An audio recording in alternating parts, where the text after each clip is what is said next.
Mom's text arrived at 9:47 a.m. on a Tuesday, 3 weeks before Thanksgiving. Thanksgiving is off limits. Rachel's future mother-in-law is chief of medicine at Presbyterian. You'd embarrass her. I stared at my phone for a long moment, standing in the research lab at Columbia Medical Center where I'd just finished examining tissue samples under an electron microscope. Around me, my team of 12 researchers worked quietly, analyzing data from our latest clinical trial.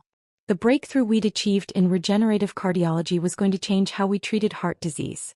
The New England Journal of Medicine had fast-tracked our paper for publication in their January issue. I typed back a single word, okay. My phone buzzed immediately. Rachel, my older sister. Thank God you're being reasonable for once. Dr. Catherine Morrison is a huge deal. She runs the entire cardiac department at Presbyterian. David's mother. I can't have you there asking stupid questions about medicine or whatever. I looked at the framed degree on my lab wall. Doctor of Medicine from Johns Hopkins. PhD in Molecular Biology from Stanford. Board certification in cardiology. 7 years of residency and fellowship. 14 published papers in peer-reviewed journals. I understand, I replied. David and I are getting engaged at Thanksgiving. His mother is making the announcement. This is my moment, Sarah. I need everything perfect. Congratulations. Just stay home. Watch football or something. Mom and Dad agree it's better this way. I set my phone down and returned to my microscope. Through the lens, I could see the cardiac cells we'd regenerated using our novel stem cell protocol. Cells that shouldn't exist, growing in petri dishes because my team had figured out what everyone said was impossible. My research assistant, Kevin, approached with a tablet. Dr. Chin, the conference organizers confirmed your presentation slot. November 26, 2 p.m. Grand Ballroom. They're expecting over 2,000 attendees. The American College of Cardiology's annual research symposium. The most prestigious gathering in our field. I'd been invited to present our breakthrough findings on cardiac tissue regeneration. The keynote speaker was listed as Dr. Catherine Morrison, Chief of Cardiac Medicine at Presbyterian Hospital, presenting on the future of interventional cardiology. Thank you, Kevin, I said quietly. Make sure the presentation slides include the latest data from the Phase 2 trial results. Already done. Dr. Morrison's team actually cited your work in their recent paper on minimally invasive procedures. I saw that. Have you met her? Not yet. I hadn't mentioned that Dr. Catherine Morrison was about to become my sister's mother-in-law. Or that my family had no idea I was a doctor, let alone a researcher whose work was reshaping cardiac medicine. They'd stopped asking about my life years ago. My relationship with my family had always been defined by a simple hierarchy. Rachel was the golden child and I was the complicated one. Rachel had followed the expected path. Pretty, popular college degree in communications, job in pharmaceutical sales that paid well and required minimal expertise. At 31, she dated a succession of appropriate men with good jobs and better connections. David Morrison was her crowning achievement. 34, investment banker at Goldman Sachs, $800,000 annual salary, family legacy at Princeton. His mother ran cardiac medicine at one of the nation's top hospitals. His father was a senior partner at a white shoe law firm. The Morrison name opened doors across Manhattan's elite circles. I'd taken a different route.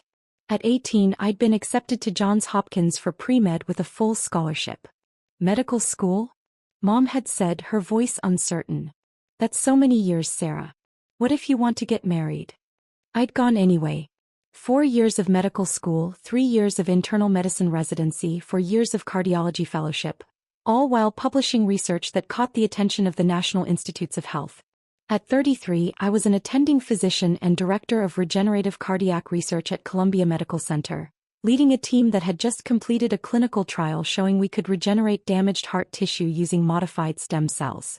My parents had attended none of it. Not my medical school graduation. Not my residency completion. Not the awards ceremony where I'd received the Young Investigator Award from the American Heart Association. We saw the announcement in the alumni magazine, Dad had said once. Very impressive, dear. Though we weren't quite sure what it all meant. Rachel had been more direct. You're a doctor? Like a real doctor? She'd sounded almost offended. When did this happen? 7 years ago when I finished residency. And you never mentioned it? I'd mentioned it dozens of times. They'd never absorbed the information, too focused on Rachel's latest boyfriend or her promotion to senior sales representative. 3 years ago, I'd bought a brownstone in the Upper West Side for $4.2 million. Cash from my NIH grants, speaking fees and consulting work. I'd mentioned it at Christmas dinner. That's nice, dear, Mom had said. Rachel, tell us more about the condo David is looking at in Tribeca. I'd stopped sharing after that. My practice at Columbia generated a comfortable income. $450,000 in clinical salary plus research funding and consulting fees that pushed my annual earnings over $700,000. But the money wasn't the point. The point was the work. The research. The patients whose lives changed because my team had figured out how to regenerate cardiac tissue that every textbook said couldn't regenerate. Last month, a 63-year-old man with severe heart failure had walked out of the hospital after our experimental treatment. His ejection fraction had improved from 22% to 48%. He could climb stairs again. Play with his grandchildren. Life. That same week, Rachel had called to tell me about the engagement ring David was designing. 3 carats, Sarah. Flawless. His mother knows the jeweler personally. That's wonderful, I'd said, reviewing clinical data while she talked. His mother is so impressive. She runs the entire cardiac department at Presbyterian. Do you even understand how prestigious that is? I'd looked at the email from Dr. Morrison's office on my screen, requesting to cite my research in her upcoming keynote presentation at the ACC symposium. I can imagine, I'd said. The weeks before Thanksgiving passed in a blur of research and clinical work. My team finalized data analysis for our New England Journal paper. I saw patients in my clinic, post-surgical follow-ups, second opinions, complex cases referred from other cardiologists. I prepared my presentation for the ACC symposium, condensing 3 years of breakthrough research into a 20-minute talk. My mother called once. Just confirming you're not coming to Thanksgiving. I'll be working. On Thanksgiving? Medical research doesn't stop for holidays, Mom. Well, it's probably better anyway. Catherine Morrison is very sophisticated. She summered in the Hamptons, winters in Aspen. I'm not sure you'd have much to talk about. I almost laughed. Dr. Catherine Morrison and I had plenty to talk about. Cardiac tissue regeneration protocols, stem cell differentiation mechanisms, clinical trial design, the future of regenerative medicine. We'd been corresponding via email for 6 months, ever since she'd read my preliminary findings in the Journal of the American College of Cardiology. I'm sure you're right, I said. Rachel called the next day. David's mother wants to meet the whole family at Thanksgiving. She's very particular about who David associates with. Family connections matter to her. I'm sure they do. So you understand why we can't have you there. No offense, Sarah, but you're not really impressive in that world, you know? You work at a hospital or something, right? Something like that. Right. Well, Catherine needs to see that David is marrying into a quality family. Dad's company, Mom's volunteer work, our social connections. You'd raise questions we don't want to answer. Understood. Thanks for being cool about this. I knew you'd understand. She hung up. I looked at the plaque on my wall. Distinguished Investigator Award, National Institutes of Health 2023. In recognition of groundbreaking contributions to cardiac regenerative medicine. November 26th arrived cold and clear. The ACC symposium was being held at the New York Hilton Midtown, 18 blocks from my brownstone. I dressed carefully that morning. Navy blue suit from Theory, cream silk blouse, Manolo Blahnik heels. Professional, polished, authoritative. My dark hair pulled back in a French twist. The jade earrings my grandmother had given me before she died. I'd been wearing these earrings the day she told me, "Don't let anyone make you small, Sarah. Especially not family." The symposium started at 8 a.m. I arrived early, picking up my presenter credentials and reviewing the schedule. Dr. Morrison's keynote was at 10 a.m. My presentation was at 2 p.m. The organizers had placed me in the grand ballroom, the same venue as the keynote, an honor reserved for the most significant presentations. At 9:30 I settled into a seat in the front row of the grand ballroom. Around me, cardiologists from across the country filled the seats. Department chairs, researchers, clinical directors. The energy was electric. Dr. Morrison's keynotes were legendary in our field. My phone buzzed. Wait. Having the best Thanksgiving prep day. Catherine took me to her club for lunch. So elegant. She's wearing Chanel. Mom is dying of jealousy. I silenced my phone. At precisely 10 a.m. the lights dimmed. Dr. Harold Chin, president of the American College of Cardiology, took the podium. It is my distinct honor to introduce our keynote speaker. Dr. Catherine Morrison has been at the forefront of interventional cardiology for 2 decades. As Chief of Cardiac Medicine at Presbyterian Hospital, she oversees a department of 83 physicians and has pioneered numerous techniques in minimally invasive cardiac procedures. Please welcome Dr. Catherine Morrison. The audience erupted in applause. I joined them, watching as a tall woman in her late 50s walked onto the stage.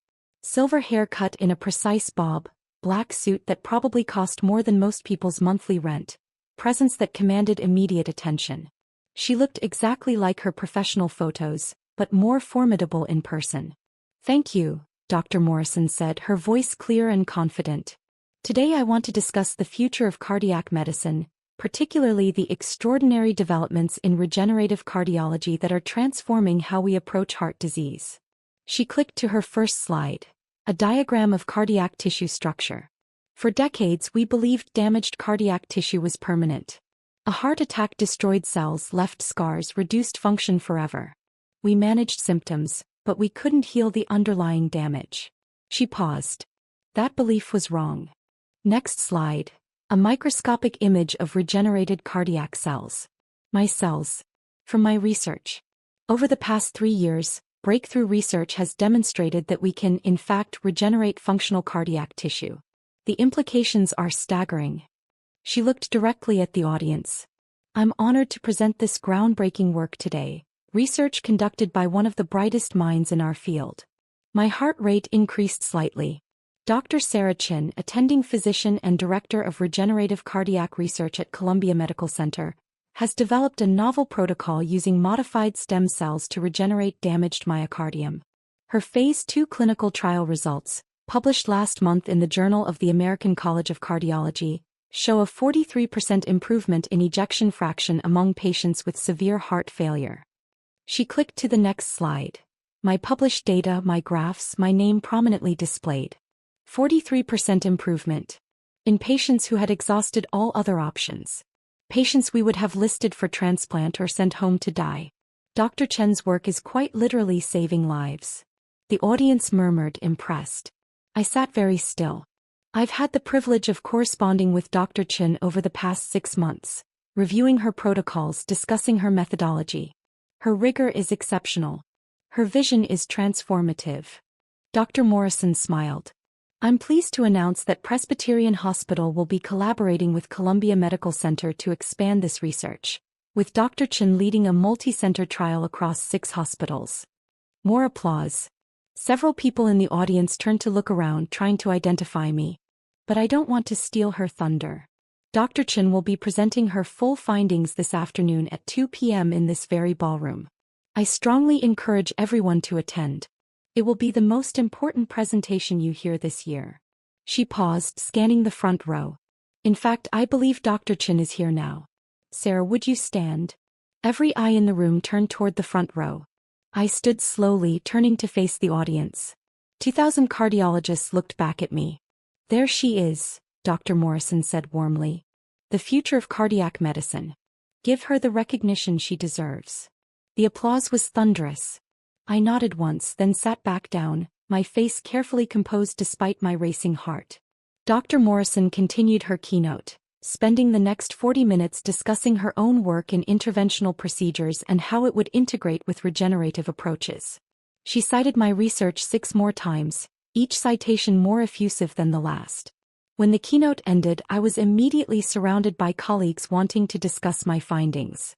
Department chairs from Johns Hopkins, Stanford, Mayo Clinic. Researchers from NIH, pharmaceutical executives interested in clinical applications. I spent 30 minutes answering questions, exchanging cards, scheduling follow-up discussions. Finally, I extracted myself and headed toward the exit, needing coffee before my own presentation. Dr. Chen. I turned. Dr. Catherine Morrison stood behind me, smiling warmly. I wanted to introduce myself properly, she said, extending her hand. Catherine Morrison. I'm a huge admirer of your work. I shook her hand. The admiration is mutual, Dr. Morrison. Your minimally invasive protocols are brilliant. Please call me Catherine. She gestured toward the hallway. Walk with me. I'd love to discuss the collaboration in more detail. We walked together toward the conference coffee lounge, discussing research protocols, trial design, patient selection criteria. She was sharp, incisive, pushing me on methodology in ways that made me refine my thinking. This was a woman who had climbed to the top of a male-dominated field through sheer excellence. Your trial results are even more impressive than the published data suggested, Catherine said. The patient outcomes in your supplementary materials, remarkable. Thank you. We're still optimizing the protocol, but the core approach is sound. How long have you been at Columbia? 7 years. 3 in fellowship, 4 as attending. Hopkins for medical school? Yes. Stanford for my PhD. She smiled. Impressive credentials. Though clearly the work speaks louder than the degrees. She paused as we reached the coffee station. Are you presenting alone this afternoon, or will your team be joining you? Alone. Though my research team deserves equal credit. Spoken like a true leader. He checked her watch. I have a lunch meeting with the hospital board, but I'll be back for your presentation. Wouldn't miss it. We shook hands again and she left. I poured coffee and found a quiet corner to review my presentation slides one final time. My phone had 17 missed calls. All from my family. I didn't check the voicemails. At 1:45 p.m. I returned to the grand ballroom. It was packed. Every seat filled, people standing along the walls. Word had spread about the keynote's emphasis on my research. This was the audience that would determine whether my work was accepted as legitimate breakthrough science or dismissed as preliminary findings needing further validation. At 1:55 p.m., Dr. Harold Chen found me backstage. Dr. Chen, we've had to open the overflow rooms. We're expecting over 3,000 attendees for your presentation. It's unprecedented for a research talk. No pressure, I said, allowing myself a small smile. Catherine Morrison singing your praises helped. But your data stands on its own merit. Good luck. At 2 p.m. precisely, I walked onto the stage. The applause was immediate and sustained. I stood at the podium, looking out at 3,000 of the world's leading cardiologists. Somewhere in that audience was Catherine Morrison, future mother-in-law to my sister, who had no idea I was a doctor. Thank you, I said, waiting for silence. I'm Dr. Sarah Chin, and I'm here to discuss how we've solved a problem that's challenged cardiac medicine for a century: how to regenerate damaged heart tissue. I clicked to my first slide. For the next 20 minutes, I presented our breakthrough: the modified stem cell protocol, the differentiation mechanisms we'd discovered, the clinical trial showing 43% improvement in cardiac function, the patients who could breathe again, walk again, live again. The audience was rapt. No one checked their phones. No one whispered to colleagues. They were watching the future of their field unfold in real time. When I finished, the applause lasted 2 full minutes. Then came the questions, technical, probing, excited. I answered each one precisely, my years of research allowing me to address even the most complex challenges to our methodology. Finally, Dr. Harold Chen stood. I think I speak for everyone when I say this is the most significant advancement in cardiac medicine we've seen in decades. Dr. Chen, thank you for this extraordinary work. More applause. As I left the stage, Catherine Morrison was waiting. Brilliant, she said simply. Absolutely brilliant. I want to schedule a meeting next week to discuss the multi-center trial in detail. Can you come to Presbyterian? Of course. Wonderful. My assistant will coordinate with yours. She smiled. I'm hosting Thanksgiving dinner tomorrow at my home in Westchester. Small gathering, just family and a few close colleagues. I'd love to have you join us. We could continue the discussion in a more relaxed setting. I'd been expecting something, but not this. That's very generous, I said carefully. Are you sure? I wouldn't want to intrude on a family holiday. Nonsense. My son David is getting engaged tomorrow. He's marrying a lovely young woman named Rachel Anderson. Her family will be there, of course. But I always invite a few colleagues to these gatherings. The conversation is better. She touched my arm lightly. Please come. I insist.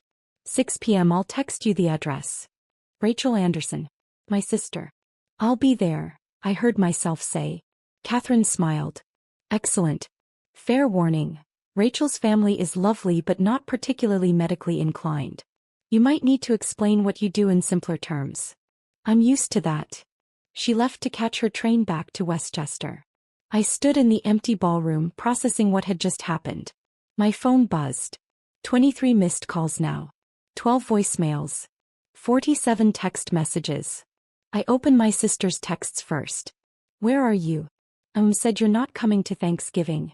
Catherine keeps asking about David's future family. She wants to know if he has cousins who are accomplished. We're telling her you live in California and couldn't make it.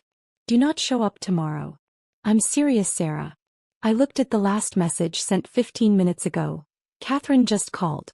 She invited someone to Thanksgiving. Some doctor she met at a conference. This is MY Day and she's bringing a colleague? I'm so pissed. I silenced my phone and gathered my materials. Thanksgiving Day I dressed with care. Burgundy dress from Armani, simple but elegant. Black heels. Hair down, professional makeup. The jade earrings. I arrived at Catherine Morrison's estate in Westchester at exactly 6 p.m. The house was stunning. A sprawling colonial on 5 acres, warm lights spilling from every window. Cars lined the circular driveway. A Mercedes, a BMW, a Lexus and, I noted with grim amusement, my father's 10-year-old Camry, looking out of place among the luxury vehicles. The front door opened before I could knock. A housekeeper in formal attire smiled.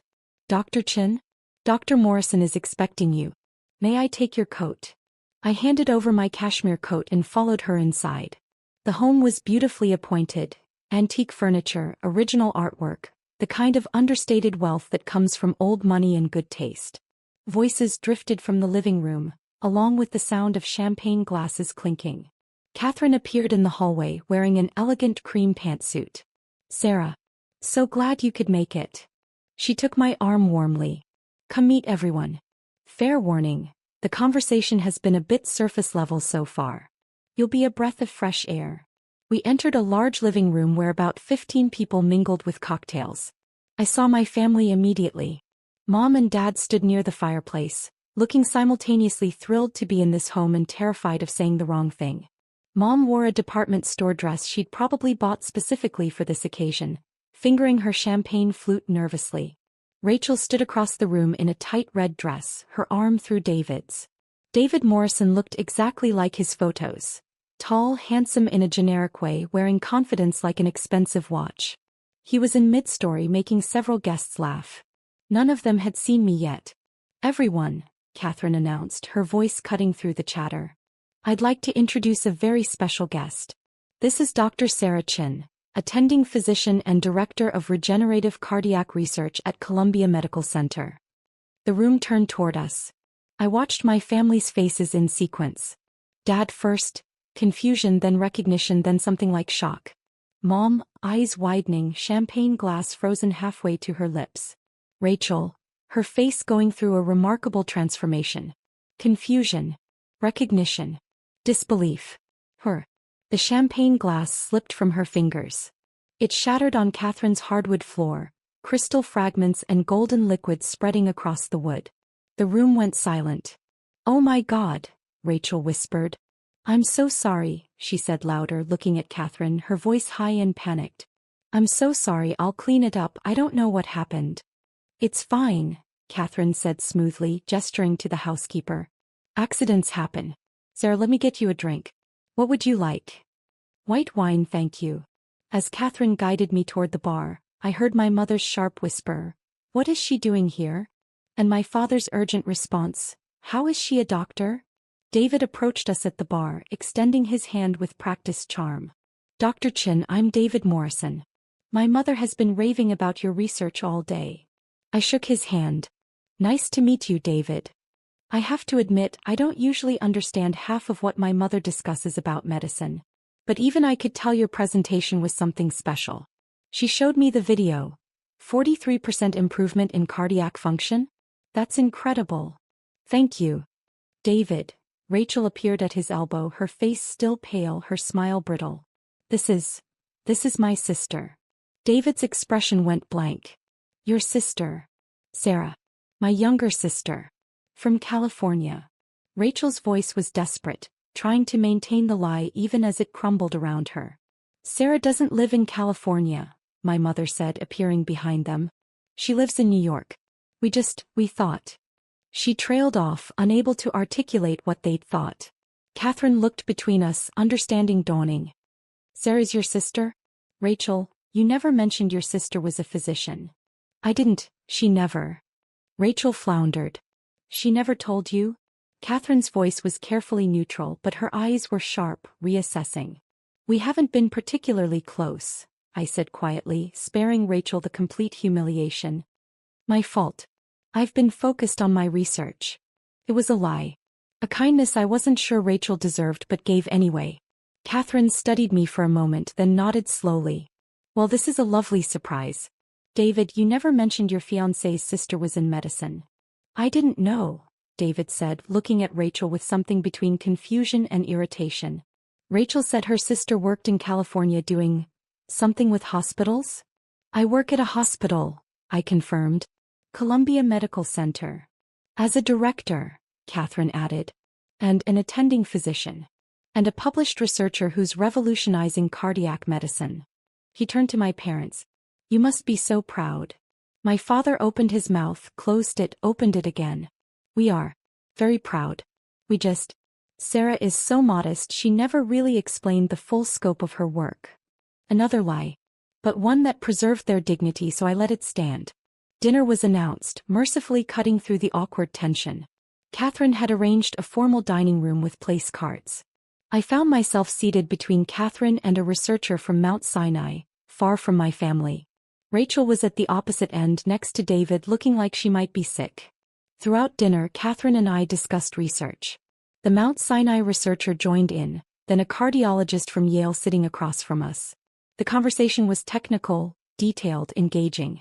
Catherine's questions were incisive, pushing me to refine my thinking about next phase trial design. At the other end of the table, I could see my mother straining to follow the conversation, my father nodding along to discussions he clearly didn't understand. Rachel sat silent, pushing food around her plate. During dessert, Catherine stood with her champagne glass. I'd like to make a toast, she announced. To David and Rachel, who are making their engagement official tonight. Applause around the table. David stood, pulling a small box from his pocket. Rachel's smile was forced as he opened it to reveal a stunning ring, 3 carats, flawless, exactly as she described it to me weeks ago. Rachel Anderson, will you marry me? Yes, she said, her voice barely audible. More applause. David slipped the ring onto her finger. They kissed briefly. Catherine beamed, genuinely happy for her son. To David and Rachel, Catherine said, raising her glass. And to family. May we always recognize and celebrate the extraordinary people in our lives, especially those closest to us. She looked directly at my parents as she said it. We drank the toast. Rachel's hand trembled as she raised her glass. After dinner, as guests mingled over coffee and cognac, my mother cornered me in the hallway leading to the bathroom. Why didn't you tell us? She hissed, her composure finally cracking. I did tell you, Mom. Multiple times.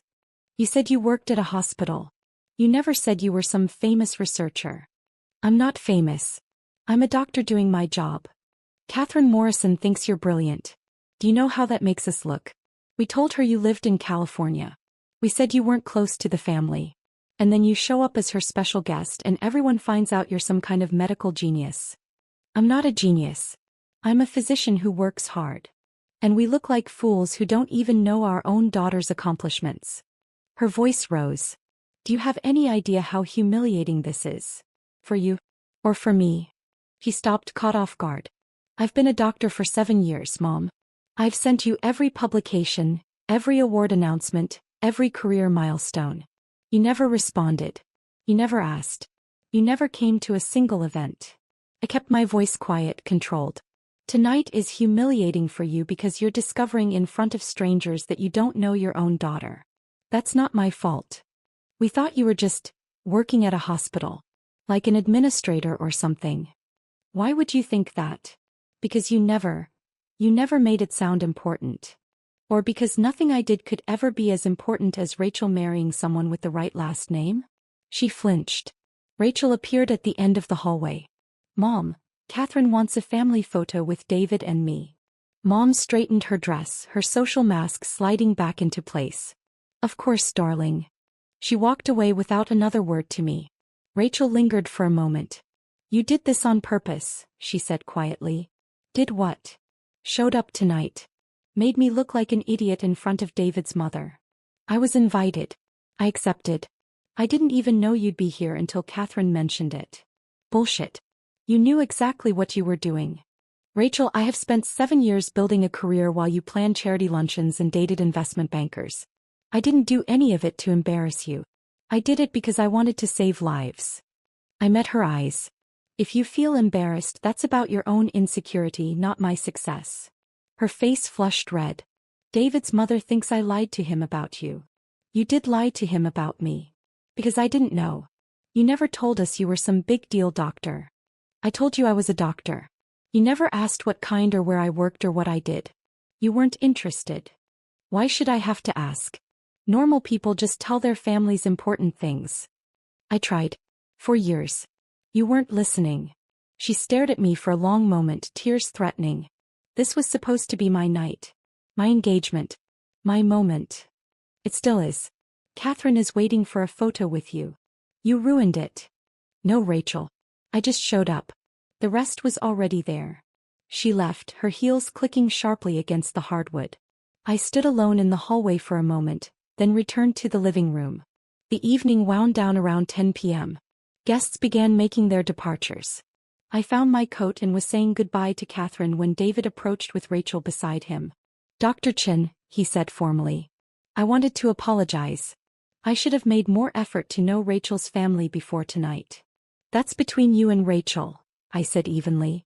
Still, my mother speaks very highly of you. Your research sounds groundbreaking.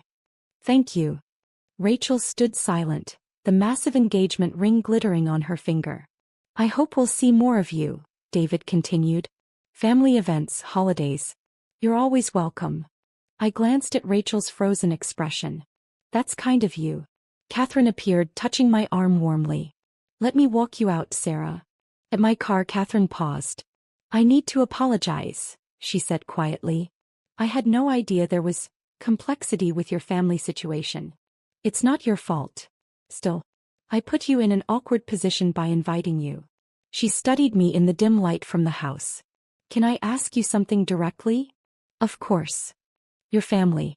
They genuinely didn't know about your work. They knew I was a doctor. They didn't know the details. Because they never asked? I was quiet for a moment. Because success looks different to them than it does to me. Catherine nodded slowly. I've spent my career watching talented women be underestimated, especially by people who should know better.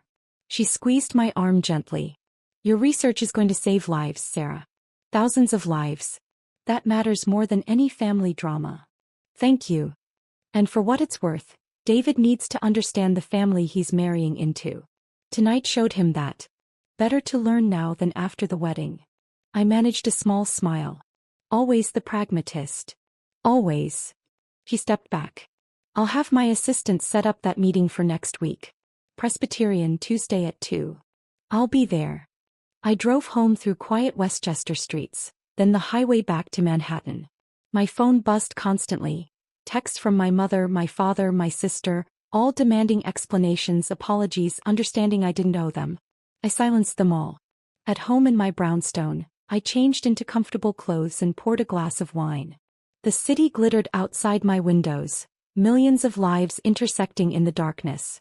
Somewhere out there, patients with failing hearts were sleeping, unaware that my research might save their lives someday. That mattered more than anything that had happened tonight. My phone rang. I almost didn't answer. But it was Kevin, my research assistant. Dr. Chin, sorry to call so late. But the New England Journal just posted our paper online ahead of print.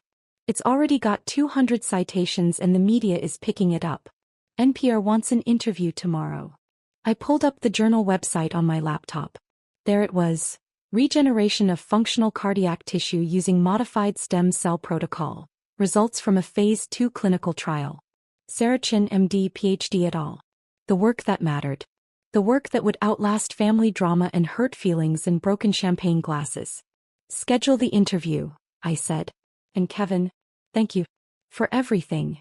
Are you kidding? This is the biggest moment in cardiac research in decades. We should be thanking you. After we hung up, I sat at my window for a long time watching the city breathe. My phone buzzed one final time. Wait. I'm sorry. For everything. You deserved better from us. I stared at the message for a long moment, then typed back. Thank you. I hope you and David are very happy together. I meant it. Despite everything, I meant it. But I didn't offer anything more. No promises of family dinners. No assurances that everything was forgiven.